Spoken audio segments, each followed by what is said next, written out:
Flamboyance Tours takes people to what you would call hidden gems. No one else is doing what I'm doing. My past as a journalist and then as a tour guide overseas has really helped me, I guess, hone the skills for walking tours in the city.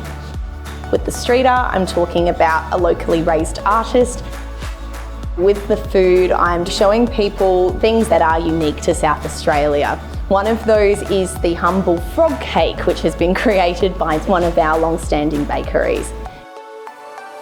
Born and raised here, I've always felt an affinity for my home city. We've got a great cultural scene with our arts festivals, and then we've also got that beautiful historical side as well. I believe guests walk away from our tours thinking that they've seen something they wouldn't have expected to see. They're pleasantly surprised that there is so much this city has to offer.